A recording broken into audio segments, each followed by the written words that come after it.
Okay, so last time we looked at and played this game.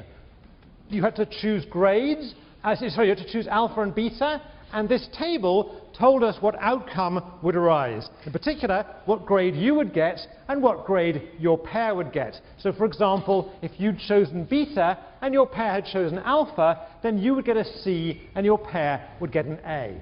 And one of the first things we pointed out is that this is not quite a game yet. It's missing something. This has outcomes in it. It's an outcome matrix. But it isn't a game because for a game, we need to know payoffs. Okay? And then we looked at some possible payoffs, and now it is a game. So this is a game, just to give you some more jargon, this is a normal form game. And here we've assumed the payoffs are those that arise if players only care about their own grades, which I think was true for a lot of you. It wasn't true for the gentleman who's sitting there now, but it was true for a lot of people. All right?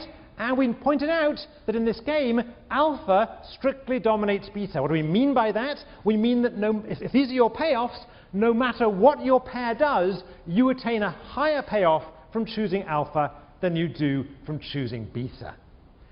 Right? Let's focus a couple of lessons of the class before I come back to this. One lesson was, do not play a strictly dominated strategy. Everyone remember that lesson? And then much later on, when we looked at some more complicated payoffs and a more complicated game, we looked at a different lesson, which was this. Put yourself in others' shoes to try and figure out what they're going to do. Right? So in fact, what we learn from that is it doesn't just matter what your payoffs are, that's obviously important, it's also important what other people's payoffs are, because you want to try and figure out what they're going to do and then respond appropriately. Right? So we're going to return to both of these lessons today. Right? Both these lessons will reoccur today. Now, a lot of today is going to be fairly abstract, so I just want to remind you that game theory has some real-world relevance. And again, still in the interest of recapping, this particular game is called the prisoner's dilemma. It's written there, the prisoner's dilemma. All right, notice it's prisoners plural. And we mentioned some examples last time. Let me just reiterate and mention some more examples which are actually written here so they'll find their way into your notes. So for example, if you have a joint project that you're working on, perhaps it's a homework assignment, or perhaps it's a video project like these guys, that can turn into a prisoner's dilemma. Why? Because each individual might have an incentive to shirk. All right? Price competition. Two firms competing with one another in prices can have a prisoner's dilemma aspect about it. Why? Because no matter how the other firm, your competitor, prices, you might have an incentive to undercut them. If both firms behave that way, prices will get driven down towards marginal cost and industry profits will suffer. In the first case, if everyone shirks, you end up with a bad product. In the second case, if both firms undercut each other, you end up with low prices that's actually good for consumers, but bad for firms. And let me mention a third example. Suppose there's a common resource out there. Maybe it's a fish stock, or maybe it's the atmosphere. Right? There's a prisoner's dilemma aspect to this too. You might have an incentive to overfish. Why? Because if the other countries with this fish stock, let's say the fish stock is the Atlantic, if the other countries are going to fish as normal, you may as well fish as normal too. And if the other countries aren't going to cut down on their fishing, then you want to catch the fish now because there aren't going to be any there tomorrow. Right? Another example of this would be global warming and carbon emissions. Again, leaving aside the science, about which I'm sure some of you know more than me here, the issue of carbon emissions is a prisoner's dilemma. Each of us individually has an incentive to emit carbons as usual. Right? If everyone else is cutting down, I don't have to. And if everyone else does cut down, I don't have to. I end up using hot water and driving a big car and so on. Right? In each of these cases, we end up with a bad outcome. So this is socially important. This is not just some abstract thing going on in a class in Yale. And we need to think about solutions to this right from the start of the class. And we already talked about something. We pointed out that this is not just a failure of communication. All right? Communication per se will not get you out of a prisoner's dilemma. You can talk about it as much as you like, but as long as you're going to go home and still drive your Hummer and have 16 hot showers a day, we're still going to have high carbon emissions. You can talk about working hard on your joint problem set, All right? But as long as you go home and don't work hard, it doesn't help. All right? In fact, if the other person is working hard or is cutting back on their carbon emissions, you have every bit more incentive to not work hard or keep high carbon emissions yourself. So we need something more, and kind of things we can see more. We can think about contracts. We can think about treaties between countries. We can think about regulation. All of these things work by changing the payoffs. Not just talking about it, but actually changing the outcomes, actually, and changing the payoffs. Right? Changing the incentives. Right? Another thing we can do, very important thing, is we can think about changing the game into a game of repeated interaction and seeing how much that helps. And we'll come back and revisit that later in the class. And one last thing we could think of doing, but we have to be a bit careful here, is we could think about changing the payoffs by education. Right? I think of that as the Maoist strategy. Right? Lock people up in classrooms and tell them they should be better people. That may or may not work. I'm not optimistic, but at least it's the same idea. We're changing payoffs. All right? So that's enough for recap. And I want to move on now. And in particular, we left you hanging at the end last time. We played a game at the very end last time where each of you chose a number. All right, all of you chose a number. And we said the winner was going to be the person who gets closest to 2/3 of the average in the class. Now, we figured that out. We figured out who the winner is. And I know a lot of you are trying to see if you won. Is that right? And I'm going to leave you in suspense. OK, so I'm going to tell you today who won. We did figure it out. And we'll get there. But I want to do a little bit of work first, all right? So I'm just going to leave it in suspense. That'll stop you walking out early if you want to win the prize. All right. So there's going to be lots of times in this class when we get to play games, we get to have classroom discussions, and so on. But there's going to be some times when we have to slow down and do some work. And the next 20 minutes are going to be that. All right? So with apologies for being a bit more boring for 20 minutes, let's do something we'll call formal stuff. Right? In particular, I want to develop and make sure we all understand what are the ingredients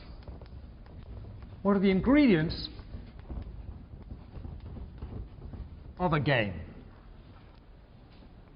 All right? So in particular, we need to figure out what formally makes something into a game. And the formal parts of a game are this. We need players, all right? And while we're here, let's develop some notation. So for standard notation for players, I'm going to use things like little I and little j. All right? So in that numbers game, the game when all of you wrote down a number and handed it in at the end of last time, the players were who? Players were you, right? You all were the players, right? A useful text and expression, meaning you plural. Right? In the numbers game, we'll give us a bit more room here. In the numbers game, you all were the players. All right? Second ingredient of the game are strategies. There's a good clue here. If I'm writing, you should be writing. Okay? Strategies. All right? Notation. All right? So I'm going to use little si, to be a particular strategy of player I. Particular strategy of player I. So an example in that game might have been choosing the number 13. All right, everyone understand that? Now I need to distinguish this from the set of possible strategies of player I. So I'm going to use capital SI to be what? To be the set of alternatives, the set of possible strategies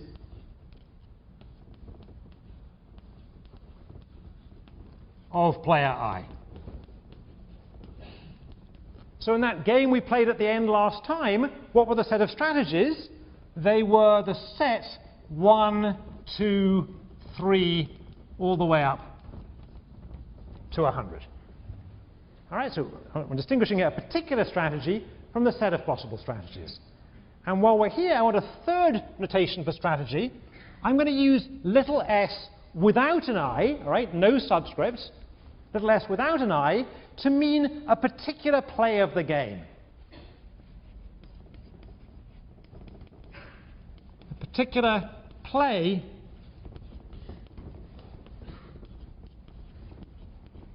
of the game. So what do I mean by that? All of you at the end last time wrote down this number and handed them in. So we had one number, one strategy choice for each person in the class. So here they are. Here's my collected in set of strategy choices. Here's the bundle of bits of paper you handed in last time. This is a particular play of the game. All right, I've got each person's name, and I've got a number from each person, a strategy from each person. All right, we actually have it on a spreadsheet as well, so here it is written out on a spreadsheet. Right, each of your name is on this spreadsheet, and the number you chose. All right, so that's a particular play of the game, and that has a different name. We sometimes call this a strategy profile. So in the textbook, you'll sometimes see the term a strategy profile or a strategy vector or a strategy list. It doesn't really matter. What it's saying is one strategy for each player in the game. All right? So in the numbers game, this is the spreadsheet. Or an example of this is the spreadsheet. All right? I need to make it so you can still see that. I'm going to pull down these boards.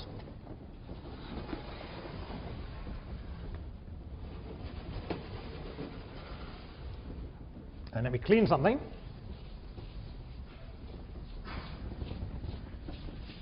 So you might think we're done, right? We've got players. We've got the choices they could make. That's their strategy sets. We've got those individual strategies. And we've got the choices they actually did make. That's the strategy profile. Seems like we've got everything you could possibly want to describe a game. What are we missing here? Say, shout it out. Payoffs. We're missing payoffs, right? So to complete the game, we need payoffs. All right? And again, I need notation for payoffs. So in this course, I'll try and use U for utile to be player I's payoff. All right? So UI will depend on player 1's choice all the way to player I's own choice, all the way up to player N's choices. All right? So player I's payoff, UI, depends on all the choices in the class, in this case, including her own choice. And of course, a shorter way of writing that would be UIS. It depends on the profile. All right? So in the numbers game, what is this? In the numbers game, UI of S can be two things. It can be $5 minus your error in pennies if you won. I guess it could be something if it was a tie. I won't bother writing that now. And it's going to be 0 otherwise. All right? So we've now got all of the ingredients of the game. Players, strategies, payoffs. All right? Now we're going to make an assumption today and for the next 10 weeks or so. All right? So for almost all the class. We're going to assume that these are known. We're going to assume that everybody knows the possible strategies everyone else could choose, and everyone knows everyone else's payoffs. Now that's not a very realistic assumption, and we are going to come back and challenge it at the end of the semester, but this will be complicated enough to get us a lot of material in the next 10 weeks. I need one more piece of notation, and then we can get back to having some fun. So one more piece of notation. I'm going to write S minus I to mean what? It's going to mean a strategy choice for everybody except person I. It's going to be useful to have that notation around. All right? So this is a choice for all except person I or player I. So in particular, if you're person 1, then and then S minus I would be S2, S3, S4 up to Sn, but it wouldn't include S1. All right? And it's useful. Why? Because sometimes it's useful to think about the payoffs as coming from I's own choice and everyone else's choices. It's just a useful way of thinking about things. All right? Now, at this point, I want to stop for a second. And I know that some of you, from past experience, are somewhat math-phobic. You do not have to wave your hands in the air if you're math-phobic. But since some of you are, let me just get you all to take a deep breath. This goes for people who are math-phobic at home too. All right? So everyone's like a slight panic now. You know, you came here today, you thought everything was going to be fine, now I'm putting math on the board. All right? Take a deep breath. It's not that hard. And in particular, notice that all I'm doing here is writing down notation. There's actually no math going on here at all. I'm just developing notation. Now, I don't want anybody to quit this class because they're worried about math or math notation. So if you are in that category of somebody who might quit it because of that, come and talk to me, come and talk to the A's, we will get you through it. All right? It's fine to be math-phobic. I'm phobic of all sorts of things. All right? Not necessarily math, but all sorts of things. All right? So serious thing. A lot of people get put off by notation. It looks scarier than it is. There's nothing going on here except for notation at this point. All right. So let's have an example to help us fix some ideas. And again, I'll have to clean the board, so give me a second.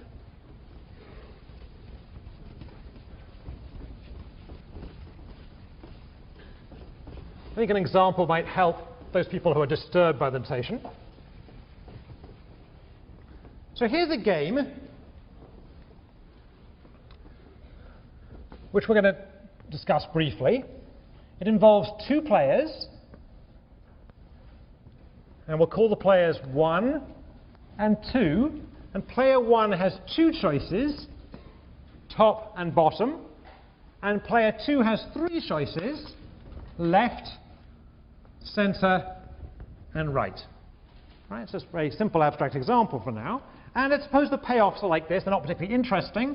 We're just going to do it for the purpose of illustration. So here are the payoffs. 5 minus 1, 11, 3, 0, 0. 6, 4, 0, 2, 2, 0. All right, let's just map the notation we just developed into this game. Okay, so first of all, who are the players here? Right, well, there's no secret there. The players are, let's write it down, why don't we? The players here in this game are player 1 and player 2. All right, what about the strategy sets? What about the strategy sets or the strategy alternatives? All right, so here, player 1's strategy set, she has two choices, top or bottom, represented by the rows, which are helpfully the top row and the bottom row. All right, and player 2 has three choices. Right, this game is not symmetric, so they have different numbers of choices. That's fine. Player 2 has three choices, left, center, and right, represented by the left, center, and right column in the matrix. And just to point out in passing, up to now we've been looking mostly at symmetric games. Notice this game is not symmetric in the payoffs or in the strategies. There's no particular reason why games have to be symmetric. And payoffs, all right, so again, this is not rocket science, but let's do it anyway. So just an example of payoffs. So player 1's payoff, if she chooses top and player 2 chooses center, we read by looking at the top row and the center column, and player 1's payoff is the first of these payoffs, so it's 11. All right? And player 2's payoff, from the same choices, top for player 1, center for player 2, again, we go along the top row and the center column, but this time we choose player 2's payoff, which is the second payoff, so it's 3. Okay? All right, so again, I'm hoping this is calming down the math phobics in the room. Now, how do we think this game's going to be played? This is not a particularly interesting game, but while we're here, why don't we just discuss it for a second? All right, so if our mic guys get a little bit ready here. All right, so how do we think this game should be played? Well, let's ask somebody at random, perhaps. So, Ali, do you want to ask this guy in the blue shirt here? Right? Does player 1 here, does player 1 have a dominated strategy? No, player 1 doesn't have a dominated strategy. For instance, if player 2 picks left, then player 1 wants to pick bottom, but if player 2 picks center, player 1 wants to pick center. Good, excellent, very good. I should have got you to stand up, I forgot that, never mind, but that was very clear, thank you. was that loud enough so people can hear it? Did people hear that? People at the back, do you hear it? So even that wasn't loud enough, okay? So we really need to get people to, that was very clear, very nice. We need people to stand up and shout, otherwise people at the back can't hear. So your name is? Patrick. What Patrick said was, no, player 1 does not have a dominated strategy. Top is better than bottom against left, because, bottom is better than top against left because 6 is bigger than 5. But top is better than bottom against center because 11 is bigger than 0. Everyone see that? Right? So it's not the case that top always beats, it's not the case that top always does better than bottom, or that bottom always does better than top. Okay, what about, raise hands this time, what about player 2? Does player 2 have a dominated strategy? Everyone's keeping their hands firmly down so as not to get spotted here. Should we try, Ali, can we try this guy in white? Do you want to stand up and wait till Ali gets there? And really, but yell it out now.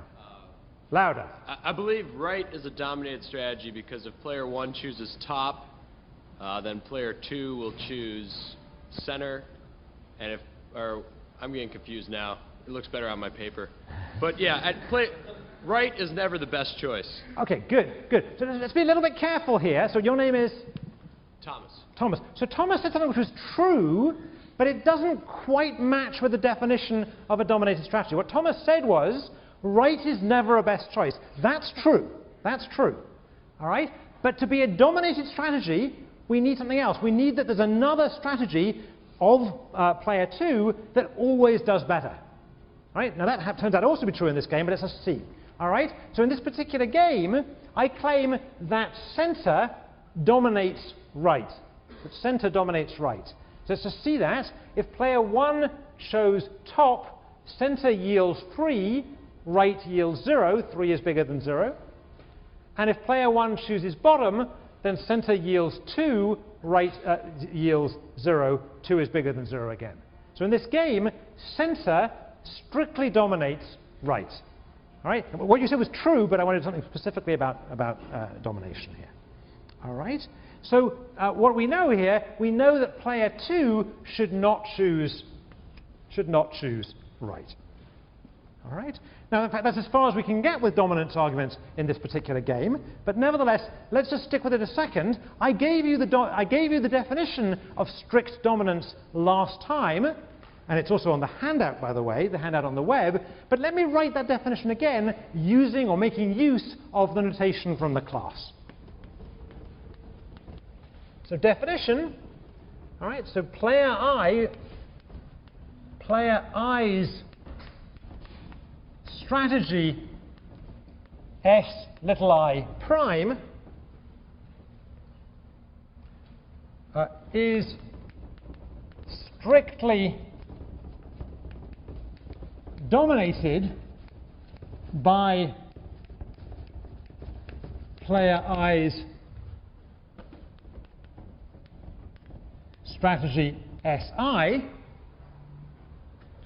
if, and now we can use our notation, if UI from choosing SI when other people choose S minus I is strictly bigger than UI SI prime when other people choose S minus I. And the key part of the definition is for all S minus I. All right? All right, just say it in words. Player I's strategy SI prime is strictly dominated by her strategy SI if SI always does strictly better, always yields a higher payoff for player I, no matter what the other people do. All right, so this is the same definition we saw last time, just being a little bit more nerdy and putting it in some notation. Okay? Are people panicking about that? People look like deer in the headlamps yet? No, you look all right. Well, all right-ish. All right. Let's have a look at another example. People okay? I can move this? All right. So let's have a slightly more exciting example now. So imagine the following example. An invader is thinking about invading a country. And there are two ways, there are two passes, if you like, through which he can lead his army. And you are the defender of this country, and you have to decide which of these passes or which of these routes into the country you're going to choose to defend. And the catch is you can only defend one of these two routes. All right? So if you want a real-world example of this, think about the 3rd century BC. Someone can correct me afterwards. I think it's the 3rd century BC when Hannibal is thinking of crossing the Alps. Right? Not Hannibal Lecter, Hannibal the general in the 3rd century BC. The one with the elephants. All right? Okay, so the key here is going to be that there are two passes. One of these passes is a hard pass, it goes over the Alps, and the other one is an easy pass, it goes along the coast. All right? If the invader chooses the hard pass, he will lose 1 battalion of his army simply in getting over the mountains, simply in going through the hard pass. All right? And if he meets your army, whichever pass he chooses, if he meets your army defending a pass, then he'll lose another battalion. All right? Now, I've given you roughly the choices. The choices are going to be for the attacker which pass to choose, and for the defender which pass to defend. But let's put down some payoffs so we can start talking about this. All right? So in this game, the payoffs for this game are going to be as follows. So it's a simple 2-by-2 game. This is going to be the attacker. This is Hannibal. And this is going to be the defender. And I've forgotten which general was defending, and someone's about to tell me, no doubt. And there are two passes you could defend, the easy pass or the hard pass. And there's two you could use to attack through, easy or hard. And again, easy pass here just means no mountains. We're not talking about something on the New Jersey Turnpike. All right? So the payoffs here are as follows, and I'll explain them in a second. All right, so his payoff, the attacker's payoff, is how many battalions does he get to bring into your country? He only has 2 to start with. And for you, it's how many battalions of his get destroyed. So just to give an example, if he goes through the hard pass and you defend the hard pass, he loses 1 of those battalions going over the mountains and the other one because he meets you. So he has none left, and you've managed to destroy 2 of them. Right? Conversely, if he goes on the hard pass and you defend the easy pass, he's going to lose 1 of those battalions, so he'll have 1 left. He lost it in the mountains, but that's the only one he's going to lose because you were defending the wrong pass. All right, everyone understand the payoffs of this game? All right, so now imagine yourself as a Roman general. Right? This is going to be a little bit of a stretch of imagination, but imagine yourself as a Roman general, and let's figure out what you're going to do. You're the defender, what are you going to do? All right? So let's have a show of hands. How many of you think you should defend the easy pass? Raise your hands. Let's raise your hands so Jude can see them. Keep them up, wave them in the air. Bit of motion, wave them in the air. Should put your flags, okay? Because these are the Romans defending the easy pass. And how many of you think you're going to defend the hard pass? We have a huge number of people who don't want to be Roman generals here. All right, let's try it again. No abstentions, right? I'm not going to penalize you getting the wrong answer. All right, so how many of you think you're going to defend the easy pass? Raise your hands again. And how many think you're going to defend the hard pass? All right, so we have a majority choosing easy pass. Quite a large majority. So what's going on here? Is it the case that defending the easy pass dominates defending the hard pass? Is that the case? Is the case that defending the easy pass dominates defending the hard pass? You can shout out. No, it's not. In fact, we can check that if the attacker attacks through the easy pass, not surprisingly, you do better if you defend the easy pass than the hard pass, 1 versus 0. But if the attacker was to attack through the hard pass, again, not surprisingly, you do better if you defend the hard pass than the easy pass. All right, so that's not an unintuitive finding. It isn't the case that defending easy dominates defending hard. You just want to match with the attacker. Nevertheless, almost all of you chose easy. What's going on? Can someone tell me what's going on? Let's get the mics going a second. So can we catch the guy with the can we catch this guy with the beard? If we just wait for the mic to get there, and if you could stand up, and shout. There you go. Because you want to minimize the amount of enemy soldiers that reach Rome or whatever the location is. All right, you want to minimize the number of soldiers that reach Rome. That's true. On the other hand, we've just argued that you don't have a dominant strategy here. It's not the case that easy dominates hard. What else could be going on? While we've got you up, why don't we get the other guy who's got his hand up there in the middle? And again, stand up and shout in that mic. Point your face towards the mic. Good.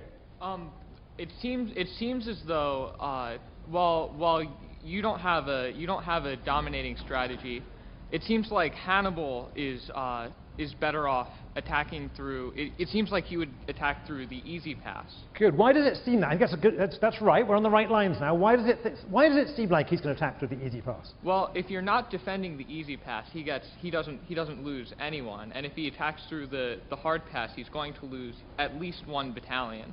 All right. So let's have a look at it from let's do the exercise. Let's do the second lesson that I emphasized at the beginning. Let's put ourselves in Hannibal's shoes. They're probably boots or something. I don't know, whatever you do when you're riding an elephant, whatever you wear. All right. Let's put ourselves in Hannibal's shoes and try and figure out what Hannibal's going to do here. All right. So it could be, from Hannibal's point of view, he doesn't know which pass you're going to defend. All right. But let's have a look at his payoffs. If you were to defend the easy pass, and he goes through the easy pass, he will get into your country with 1 battalion, and that's the same as he would have got if he went through the hard pass. So if you defend the easy pass, from his point of view, it doesn't matter whether he chooses the easy pass, he gets 1 in there, or the hard pass, he gets 1 in there. But if you were to defend the hard pass, if you were to defend the mountains, then, if he chooses the easy pass, he gets both battalions in, and if he chooses the hard pass, he gets no battalions in. All right? So in this case, easy is better. And we have to be a little bit careful. It's not the case that for Hannibal, choosing the easy pass to attack through strictly dominates choosing the hard pass, but it is the case that there's a weak notion of domination here.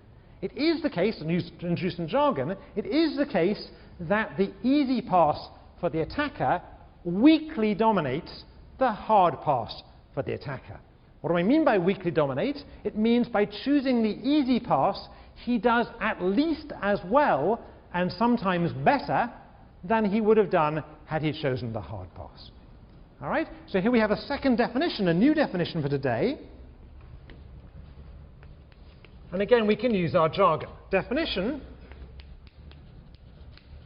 player I's strategy, SI prime, is weakly dominated by her strategy, SI,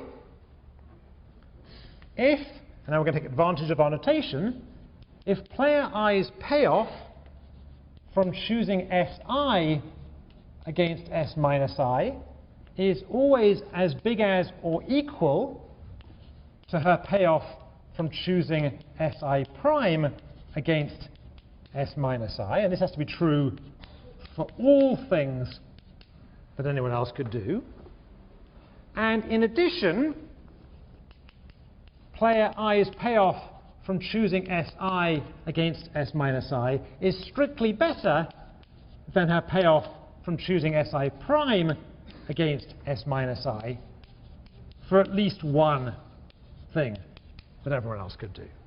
Right? So just check that exactly corresponds to the easy and hard thing we just had before. Let's say it again.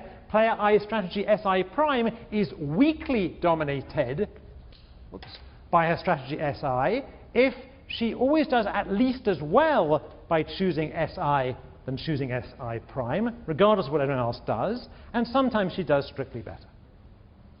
All right? And it seems a pretty powerful lesson. Just as we said, you should never choose a strictly dominated strategy. You're probably never going to choose a weakly dominated strategy either, but it's a little more subtle. All right? Now that definition, if you're worried about what I've written down here and you want to see it in words, on the handout I've already put on the web that has the summary of the first class, I included this definition in words as well. So compare the definition in words with what's written here in the nerdy notation on the board. All right? Now, since we think that Hannibal, the attacker, is not going to play a weakly dominated strategy. We think that Hannibal is not going to choose the hard pass. He's going to attack on the easy pass. And given that, which should we defend? We should defend easy, which is what most of you chose. So be honest now, was that why most of you chose easy? Yeah, probably was, right? You may be able to read this. All right? So by putting ourselves in Hannibal's shoes, we could figure out that his hard attack strategy was weakly dominated. He's going to choose easy, so we should defend easy. Having said that, of course, Hannibal went through the mountains, which kind of screws up the lesson, but too late now. All right. Now then, I promised you we'd get back to the game from last time. All right. So where have we got to so far in this class? We know from last time that you should not choose a dominated strategy. And we also know we probably aren't going to choose a weakly dominated strategy. And we also know that you should put yourself in other people's shoes and figure out that they're not going to play a strictly or weakly dominated strategy. That seems a pretty good way to predict how other people are going to play. So let's take those ideas and go back to the numbers game from last time. Now before I do that, I don't need the people at home to see this, but how many of you were here last time? How many of you were not? I asked the wrong question. How many of you were not here last time? All right, so we handed out again that game. We handed out again the game with the numbers. But just in case, let me just read out the game you played. This was the game you played. Without showing your neighbor what you're doing, put in the box below a whole number between 1 and 100. We will, and in fact have, calculated the average number chosen in the class, and the winner of this game is the person who gets closest to 2/3 times that average number. They will win $5 minus the difference in pennies. All right, so everybody filled that in last time, and I have their choices here. So let's just, before we reveal who won, let's discuss this a little bit, and let me come down hazardously off this stage and figure out, let's get the mics up a bit a second. We can get some mics ready. All right, so let me find out some people here and see what people did a second. I've got, you can be honest here since I've got everything in front of me. So how many of you chose some number like 32, 33, 34? One hand. Actually, I can tell you, 9 of you did. So shall I read out the names? Will I embarrass people? All right. So we've got Lynette Likusen, we've got Christian Bargen. There's 9 of you here. Let's try it again. How many of you chose numbers between 32 and 34? Yeah. Okay. So a number of you, now we're seeing some hands up. All right. So keep your hands up a second. Keep your hands up a second. Those people. All right. So let me ask people why. Can you get your hand into the guy? What's your name? If we get him to stand up a second, and shout out to the class can hear you. What's your name? Chris. Chris, you're on this list somewhere. I mean, you're not on this list somewhere. Never mind. What did you choose? I think I chose 30. Okay, 30. So that's pretty close. Okay. So why did you choose 30? Because I thought everyone was going to be around like the 45 range, because 66 is 2/3, or right around of 100, and then we're going to go 2/3 less than that, and I did one less than that one. All right. Okay. All right. So thank you. Let's get one of the others. There was another one in here. Can you just raise your hands again? The people who are sort of around 33, 34. There's somebody in here. Can we get you to stand up? And you're between mics, so let me. Yep. Go ahead. Shout it out. What's your name, first of all? Ryan. Ryan, I must have you here as well. Never mind. What did you choose? 33, I think. 33? Oh, you did. You are Ryan Lowe. Yeah. You are Ryan Lowe. Okay. Good. Go ahead. I thought similar to Chris, actually, and I also thought that if we got 2/3 and everyone was choosing numbers in between 1 and 100, end up 33 would be around the number. That would All come right. out So just to repeat the argument that we just heard, again, you have to shout it out more than that. I'm guessing people didn't hear that in the room, so just let me repeat it to make sure everyone hears it. A reason for choosing a number like 33 might go as follows.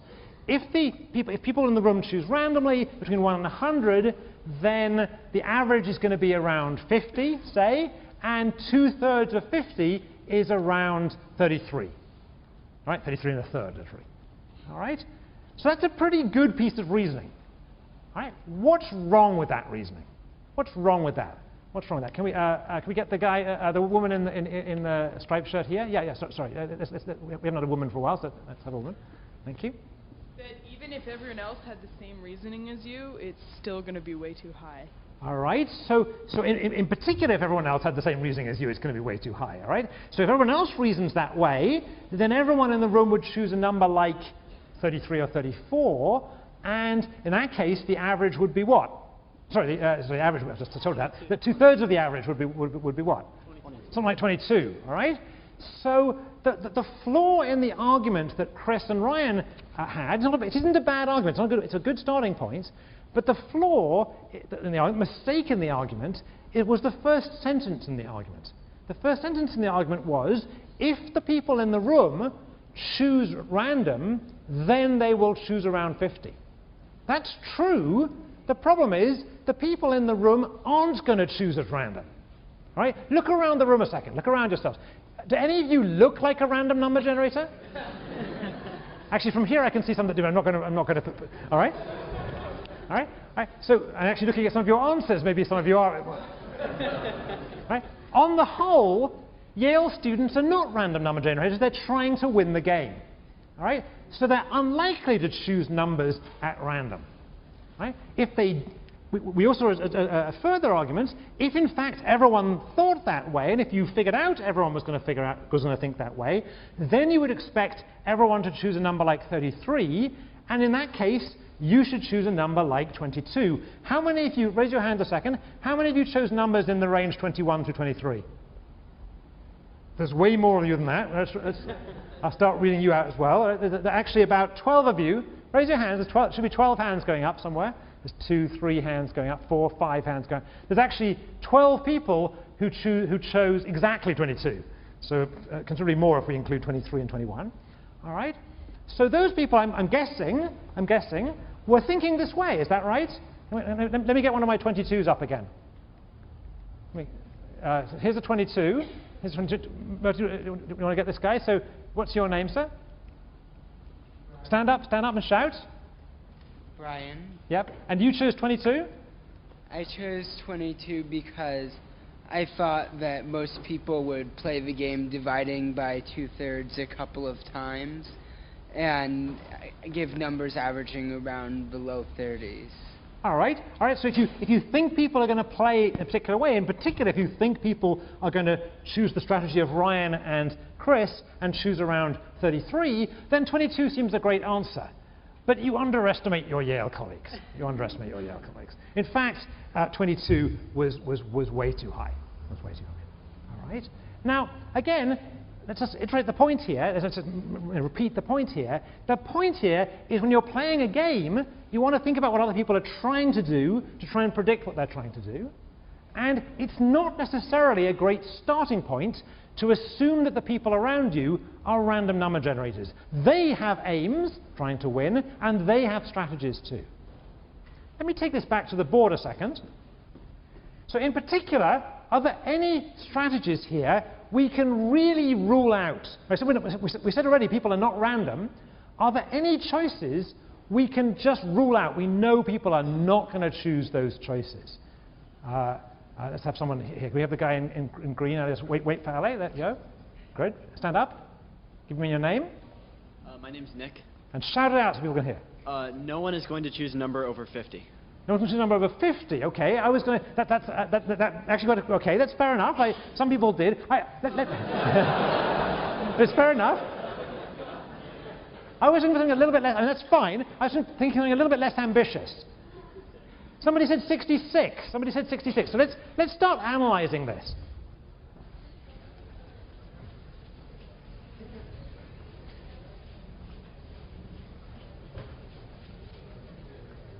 All right. So in particular, there's something about these strategy choices that are greater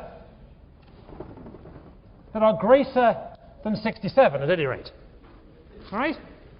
Certainly, I mean, certainly 66. Let's go up a little bit. So these numbers bigger than 67.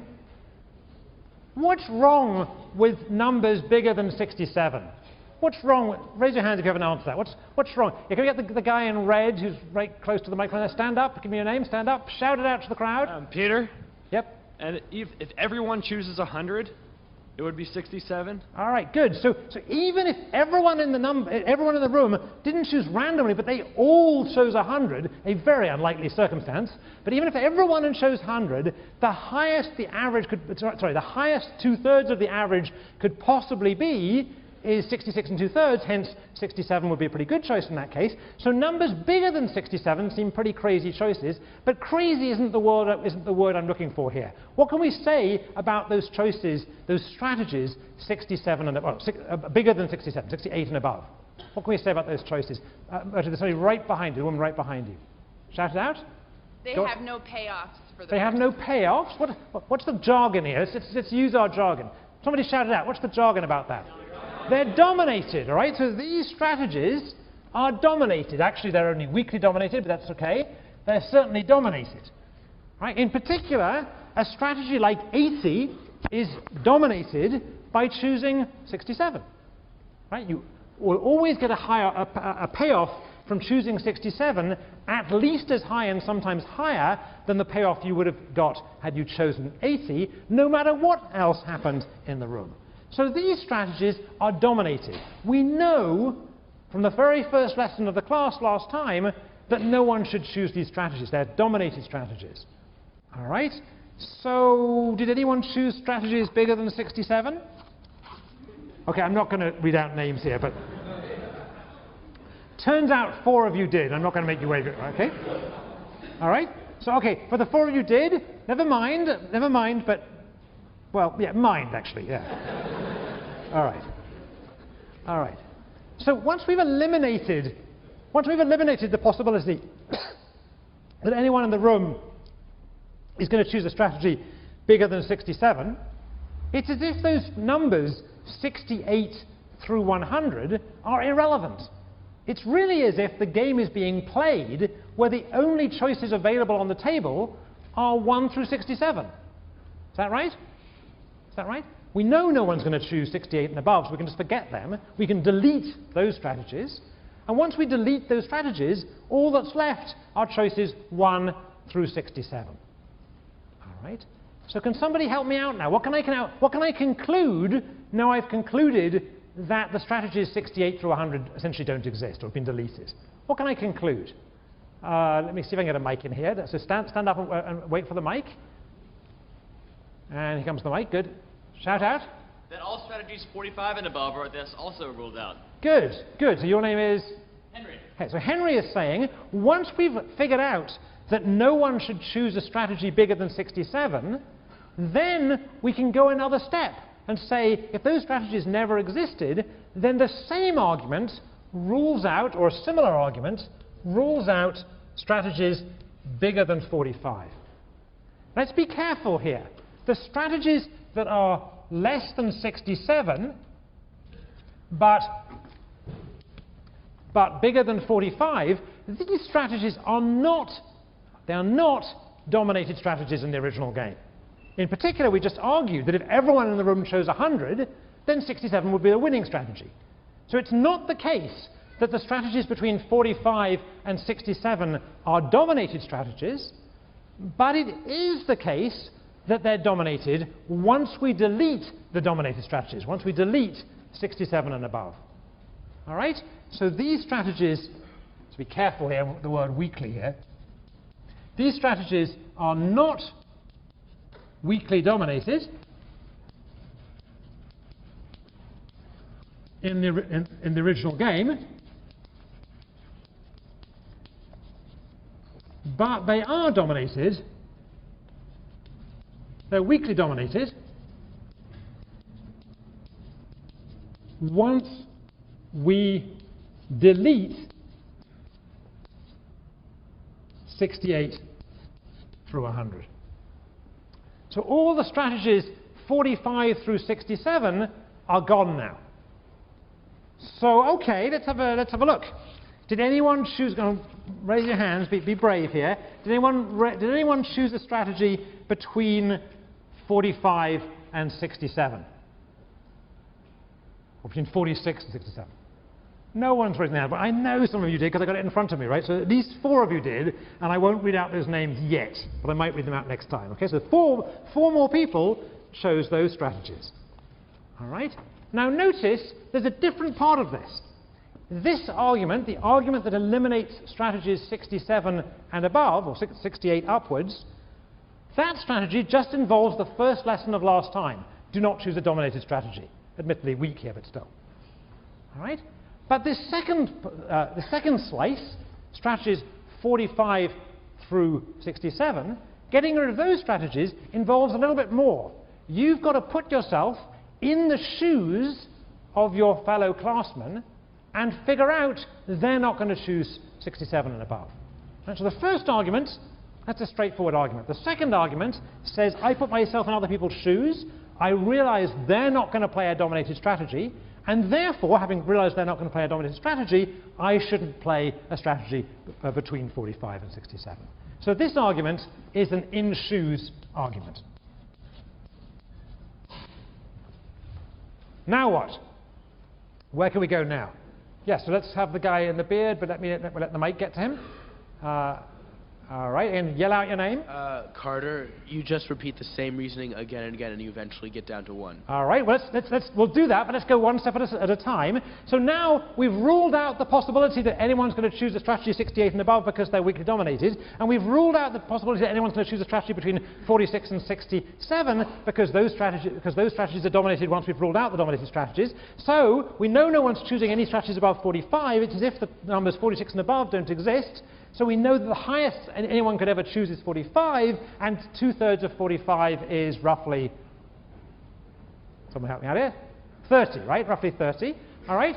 So we know that all the numbers between 45 and 30, these strategies were not dominated, and they weren't dominated even after deleting the dominated strategies.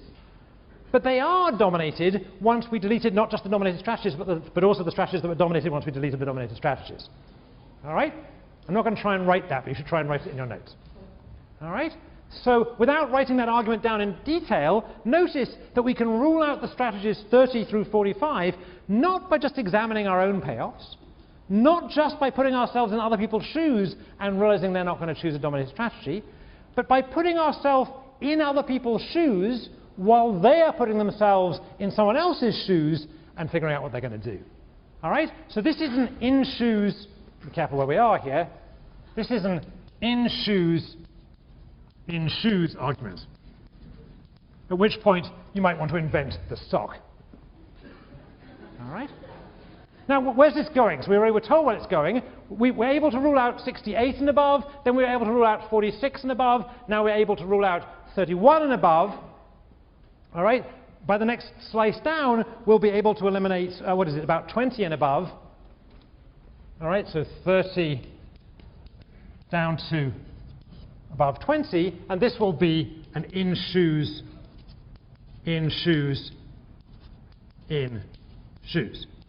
Right? These strategies aren't dominated, nor are they dominated once we delete the dominated strategies. Nor are we dominated the strategies that are dominated once we delete the dominated strategies, but they are dominated once we delete the strategies that are dominated in the next. You get what I'm doing, okay? All right? So where does this argument going to go? Where's this argument going to go? It's going to go all the way down to 1. It's going to go all the way down to 1. We could repeat this argument all the way down to 1. Notice that once we've deleted the dominated strategies, I said before about 4 people chose this strategy. And in here, about 4 people chose this strategy. But in this range 30 through 45, I had lots of people. How many of you chose a number between 30 and 45? Right? Well, more than that. I can guarantee you more than that chose a number between 30 and 45. All right? In fact, the people who chose, well, we started off, 33 chose in that range.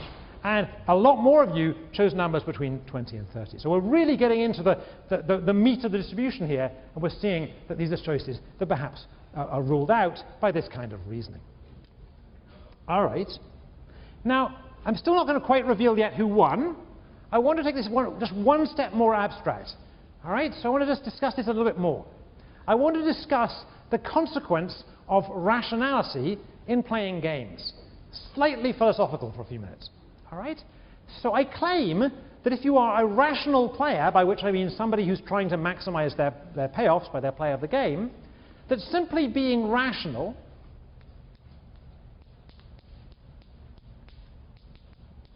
just being a rational player rules out playing these dominated strategies. All right, so the 4 of you who chose numbers bigger than 67, whose names I'm not going to read out, maybe they were making a mistake. All right? However, the next slice down requires more than just rationality.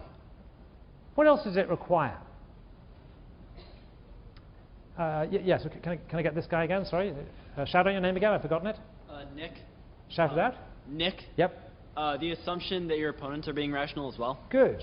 Good. So to rule out the second slice, I need to be rational myself, and I need to know that others are rational. All right, that's illegible, but never mind. What it says is rational and knowledge that other people are rational. Now, how about the next slice after that? Well, now I need to be rational. I need to know that other people are rational. And I need to know that other people know that other people are rational. All right, so to get this slice, let's get this next slice here, I need rationality. As some of you know, that's widely criticized in the social sciences these days. Are we right to assume that people are rational? But to get this slice, I need rationality. I need knowledge of rationality. Let's call that KR. And I need knowledge of rationality. All right? And as I go down further, I'm going to need rationality. I need to know people are rational. I need to know that people know that people are rational. And I need to know that people know that people know that people are rational.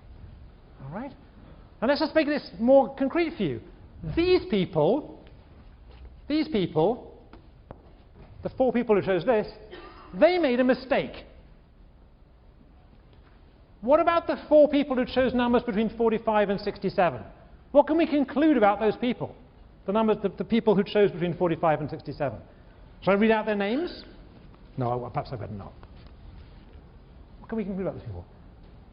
Yeah, we're never going to get the mic in. Let's try and get the mic in there. Come forward as far as you can and then really shout. Yep.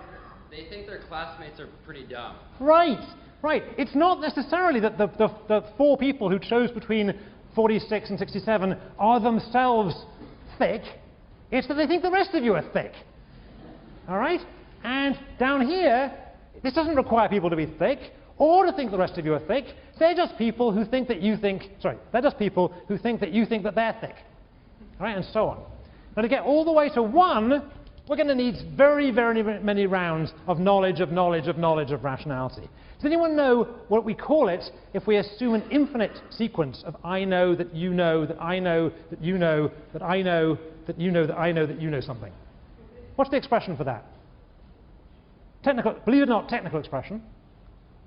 Technical expression for that in philosophy is common knowledge. Common knowledge. Which I can never spell, so I'm going to wing it. All right? Common knowledge. Common knowledge is I know something, you know it, you know that I know it, I know that you know it, I know that you know that I know it, etc., etc., etc. An infinite sequence. All right? All right, but if we had common knowledge of rationality in this class, then the optimal choice would have been 1. How many of you chose 1? Look around the room. Let's pan the room. So keep your hands up a second. How many of you chose 1? So actually, a lot of you chose 1. 1 was the modal answer in this class. A lot of you chose 1. All right? So those people did pretty well. They must have done, they must be thinking they're about to win. But they didn't win. So it turns out that the average in this class, the average choice, was about 13 1/3, which means 2/3 of the average was 9. 2/3 of the average was 9. And some of you chose 9, so if you're here, stand up. The following people chose 9. That's not right. Where are the people who chose 9? I've got them here somewhere. Sorry, there's so many pages of people. Here we go. The following people chose 9, so stand up if you're here. And if you're that person's roommate if they're not here. All right, so Li Xing Chang, is Li Xing Chang here? Stand up if you're here. And Christopher Barrero, you can stand up if you're here. And William Fischel, are you here? I don't know if he's here. Jed Gleckstein, are you here? Jed Gleckstein? Stand up if you're here. And Jeffrey Green, stand up if you're here. And Alison Hoyt. Stand up over here. No Alison Hoyt? Okay. And there's John Robinson. John Robinson? All right, so these people, well, can we stay up a second so the camera can see you? There you go. There you go, all the way around, all the way around. Wave to mum at home. All right. Can we get a round of applause for our winners?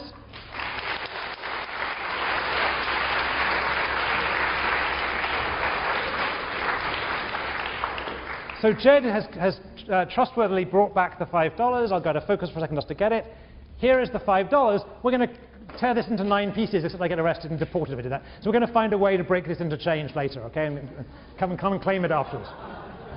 All right, but you're all entitled to whatever that fraction of $5 is. All right. Okay, so why was it, after all that work, why was it that 1 wasn't the winning answer? Why wasn't 1 the winning answer? Let's have someone we haven't had before. Can we get a mic way in the back there? Can we get a mic in there on the row you're on? See if you can point. Actually, yeah, good. Stand up, shout. Stand up, shout. Yeah, go. Shout away. 1 would have been the winning answer. Louder. 1 would have been the winning answer had everyone assumed that the average would have been constantly compounded down to 1. But since a couple of people chose not incorrect answers, but the higher averages, then it was pushed up to 13. So to get all the way, good. So to get all the way, thank you. So to get all the way to 1, we need a lot, right? We need not just that you're all rational players, not just you know each other's rational, but you know everyone else is rational. I mean, I know you all know each other because you've been at Yale, but you also know each other well enough to know that not everyone in the room is rational, and you're pretty sure that not everyone knows that you're rational, and so on and so forth, right? So it's asking a lot to get to 1 here, and in fact we didn't get to 1. In fact, in previous years we were even higher. So this was a low this year. In 2003 the average was 18.5, and in 2004 it was 21.5, and in 2005 we had a class that didn't trust each other at all, I guess, because the average was 23. All right, and this year it was 13 1/3. Okay, we're getting better there, I think. All right. One nice thing, by the way, this is just chance, I think. The median answer in the class was 9, which is spot on. So the median hit this bang on. All right. Now, what I want you to do is I want you all to play again. We haven't got time to do this properly, even though I've given you the sheet. So write down. Don't talk to your neighbours. Write down a number. Don't talk among yourselves, that's cheating. Write down a number. If you haven't got a sheet in front of you, just write it on your notepad. Write down a number. Has everyone written down a number? All right, I'm going to do a show of hands now. How many, right, we'll get the camera on you. How many of you chose a number higher than 67? Oh, there's some spoil makers in that. Okay. How many of you chose a number higher than 20? How many of you chose a number higher than 10? How many chose a number between 5 and 10? How many of you chose a number between 1 and 5? All right. How many of you, excluding the people who chose 1 last time, how many of you chose a number that was lower than the number you chose last time? Now keep your hands up a second. All right. So almost all of you came down. Why? Why are we seeing this massive contraction? I'm guessing the average number in the class now is probably about 3 or 4, maybe even lower. Right? Why are we seeing this massive contraction in the numbers being chosen? The woman in green again. I forgot your name, I'm sorry. You've told us we're not being rational if we pick a high number. All right. All right, so part of it is you yourselves have figured out, some of you, that you shouldn't choose a high number. Right? What else, though? What else? What else is going on here? Let's get somebody. There's a guy waving an arm out there. Yeah. You want to stand up behind the hat there? Yeah, that's you. Yep. Because we've repeated the game. It's true we've repeated it. But what is it about repeating it? What is it about talking about this game that makes a difference? Let me hazard a guess here. I think what makes a difference is not only do you yourselves know better how to play this game now, but you also know that everybody around you knows better how to play the game. Discussing this game raised not just each person's sophistication, but it raised what you know about other people's sophistication. And you know that other people now know that you understand how to play the game. So the main lesson I want you to get from this is that not only does it matter that you need to put yourself in other people's shoes and think about what their payoffs are, you also need to put yourself into other people's shoes and think about how sophisticated are they at playing games. And you need to think about how sophisticated do they think you are at playing games. And you need to think about how sophisticated do they think that they are at playing games, and so on. Right? This level of knowledge, these layers of knowledge, lead to very different play in the game. And to make this more concrete, if a firm is competing against a competitor, it can be pretty sure that that competitor is a pretty sophisticated game player and knows that the firm is itself. If a firm is competing against a customer, let's say for a non-prime loan, perhaps that assumption is not quite so safe. It matters in how we take game theory to the real world, and we're going to see more of this as the term progresses. Now I've got 5 minutes. Do I have 5 minutes left? So I've got 5 minutes to just take a little small aside here. We've been talking about knowledge and about common knowledge. Now I just want to do a very quick experiment. So everyone stay in their seat. I'm going to get 2 TAs up here. I want to get Ali and Kai up here. And I wanted to show that common knowledge is not such an obvious a concept as I've made it seem on the board. Come up on stage a second. You can leave the mic, it's okay. All right, here we have 2 of our TAs. Actually, these are 2 head TAs. And I want you to face forward so you don't see what I'm doing a second, okay? All right, I'm about to put on their heads a hat. All right? All right, here's a hat on Ali's head. And here's a hat on Kai's head. Let's move them this way so they're in focus. All right? Now you can all see these hats, and they can see that. And if they turn around to each other, they can see each other's hat. All right? Now I want to ask you the question here. Here is a fact. All right? So is it common knowledge? Is it common knowledge that that at least one of these people has a pink hat on their head? Is it common knowledge? So I claim it's not common knowledge. What is known here? Well, I'll reveal the fact to you now that in fact Ali knows that Kai has a pink hat on his head. So it's true that Ali knows that at least one person in the room has a pink hat on their head. And it's true that Kai knows that Ali has a pink hat on his head. They both look absurd, but never mind. But notice that Ali doesn't know the color of the hat on his own head. Right? So even though both people know, even though it is mutual knowledge that there's at least one pink hat in the room, Ali doesn't know what Kai is seeing. So Ali does not know that Kai knows that there's a pink hat in the room. In fact, from Ali's point of view, this could be a blue hat. So again, they both know that someone in the room has a pink hat on their head. It is mutual knowledge that there's a pink hat in the room. But Ali does not know that Kai knows that he's wearing a pink hat. And Kai does not know that Ali knows that Kai is wearing a pink hat. Each of their own hats might be blue. So notice that common knowledge, thanks guys, common knowledge is a rather subtle thing, thank you. Right? Common knowledge is a subtle thing. Mutual knowledge doesn't imply common knowledge. Common knowledge is a statement about not what I know, it's about what do I know the other person knows that I know that the other person, and so on and so forth. And even in this simple example, where you might think it's obviously common knowledge, it wasn't common knowledge that there was a pink hat in the room. Does anybody have smaller siblings or children of their own? They can have a pink hat at the end of the class. All right, we'll see you on Wednesday.